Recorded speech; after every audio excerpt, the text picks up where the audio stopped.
Previously on Hippo Bites. Video games were new and novel. Whoever thought of this is freaking genius, but a tune would start. Get ready. You're about to have a super intriguing experience. Addicting. Video games blew up.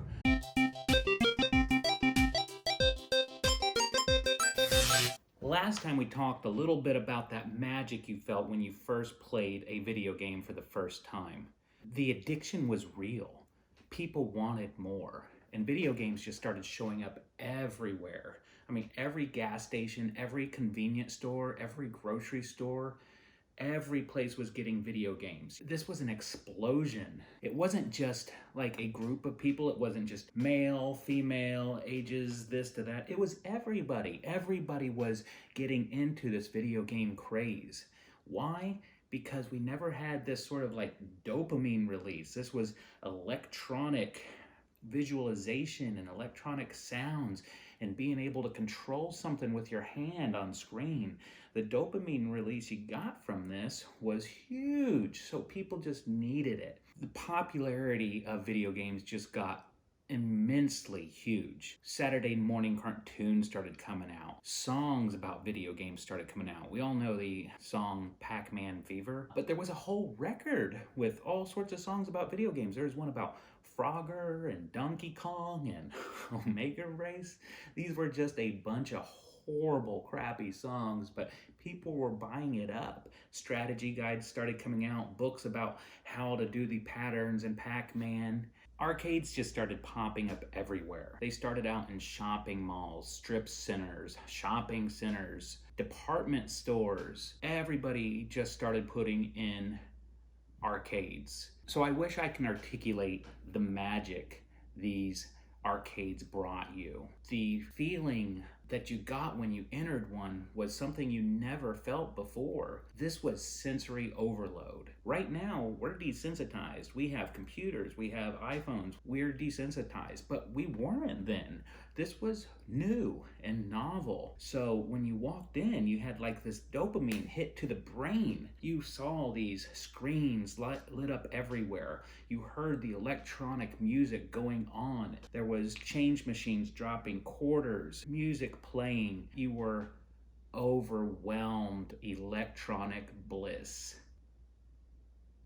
If you can imagine what it felt like to experience this when it was all very new, it was truly insane. I don't think I can articulate the sense you got when walking into an arcade, but what you would do first is you would walk in, and the arcade was always dark.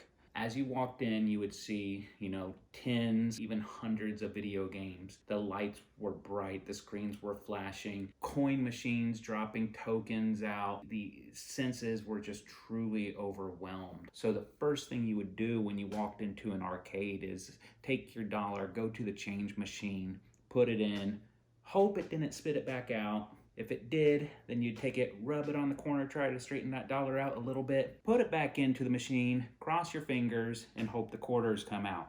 The next thing you did was very important. You would scope the place out. What games did they have? Were they new games, games you were familiar with, and what were you going to use your money on? Because now, this was a resource management issue. If you wanted to go to a video game that was tried and true, you could probably play that for quite some time on just a few quarters because you were already good at it. You already knew how to play.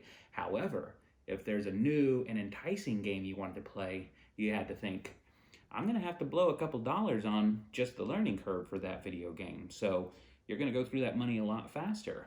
And if you think about it, you really wanted to stretch your time as long as possible because this was back in the early 80s when your mom would just like leave you in the arcade so she can go shop. You wanted to make sure you filled that time up because she was going to be gone for like 82 hours and you didn't want to spend that much time in JCPenney. You had to stretch that money out as far as possible. There were some games you just had to avoid like the plague. You already knew they just sucked your money away no matter how many times you tried, and one of those games was Defender. Now I know this was a very popular game back then, but it was also a stupid game, and here's why. A good UI for a video game is you go up, down, left, right, fire, fire, fire. Defender had a joystick that would go up and down, and that was it. If you wanted to go left or right, you had to hit a reverse button. If you wanted to continue left or right, you had to hit a thrust button. If you wanted to fire, you had to hit another fire button.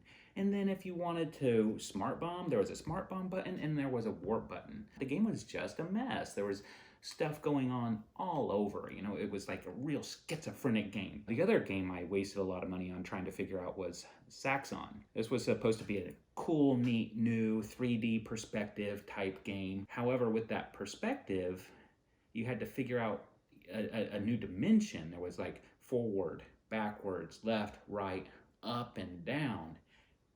Couldn't do it. I kept running into walls and I would just get pissed off. Now, if you did run out of money, there were still things you could do. One thing was to find somebody that was good at a video game and just watch them play. This actually became a very popular pastime in arcades because everybody would run out of quarters, and then what? If you were good at a game, you would actually get an audience around you. People would crowd around and just watch you play, especially when Dragon's Lair came out. Dragon's Lair was the first video disc based game, so instead of using computer graphics, it actually loaded clips of a cartoon.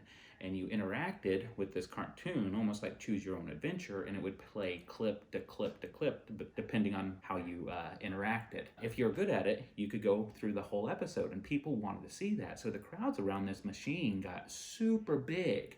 They actually started coming out with new versions of this machine that had dual monitors. One for the player, one mounted on top so everybody around could watch it. Now, if you visited arcades when you were young, you know this is true. The other thing to do is just go around and put your finger in all the coin returns and see if you get lucky and find a quarter.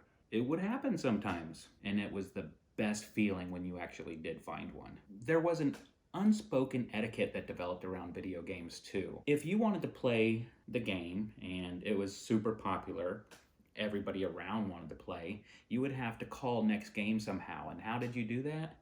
You would actually take a quarter, put it up on the deck there, and that would signify you had next game. That told everybody, my quarter's there, I get next game. Let's go ahead and give a shout out to some of my favorite games. And one, I think I have to say Pac-Man, because everybody loved Pac-Man. It was everybody's first love. I think probably my all-time favorite arcade game would be Tron. Cubert was an awesome game. Marble Madness was so fun. Burger Time. Gauntlet was so cool because one, it was like the first 4-player game. The arcade cabinet actually had 4 controllers, so you could get a lot of people playing at once. So the more people that were playing, the easier the game was because you had to fight a lot of ghosts. Unless you were bad at the game. If you were bad at Gauntlet and you're playing with more experienced people, they would get pissed off because you're either shooting them, you're shooting the food. You didn't want to practice Gauntlet with experienced players. I loved Space Ace because I actually was able to play that one all the way through. I could go through the entire game. Journey, the boss stage was super fun because it was a Journey concert and you played the bouncer or the security guy, and you had to move back and forth and keep the fans from rushing the stage. But once the boss stage started, there was these 2 speakers on top of the cabinet, and it would just start jamming a Journey song, like not an electronic rendition of it, but the real sampled song. I'm pretty sure it was separate ways because it would start hitting that awesome beat at the beginning and just start getting you pumped. It would play really loud too, like if you were in a convenience store, it probably pissed everybody off in there. Moon Patrol. Could Galaga be considered the first power-up game? There was a real point in Galaga to have one of the aliens come down, cast a web, you get caught in that web, it captures your ship and takes it back up. Next thing you had to do is when that alien was coming back down with your captured ship, shoot that alien, your ship would come back and join forces with you, essentially powering you up, and now you had double firepower. I'm going to say Galaga was the first game with a power-up. So these arcades popped up everywhere, and there were some chains. Some of the bigger ones was Aladdin's Castle, till the big one around where I lived at the time was Le Mans. Arcades you haven't been to yet were almost like mystical places because you get used to your one arcade. You know what games they have, and you played them all. You go to another arcade, it's like, what do they have there? It was really exciting to find new games. There was this one time I was going to see Time Bandits with my dad, and we went to a mall across town. In this mall we went to, they had a Le Mans that was huge. They had games I've never seen before. One of my favorites they had was a sit-down version of the Star Wars vector graphics game.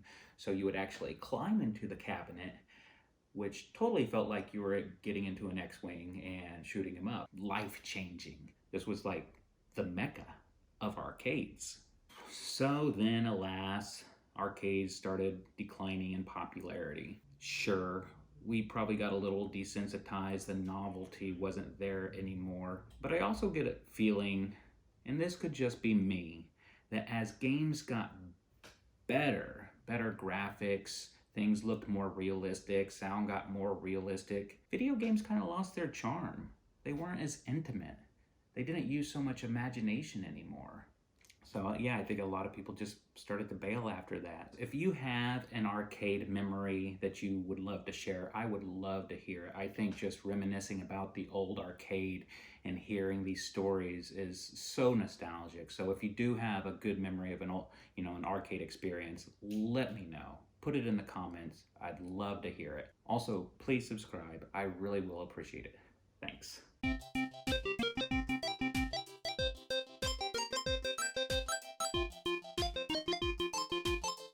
And then there'll always be some asshole game where you put your quarter up there and bam, it fell right through the bezel. Piss you off.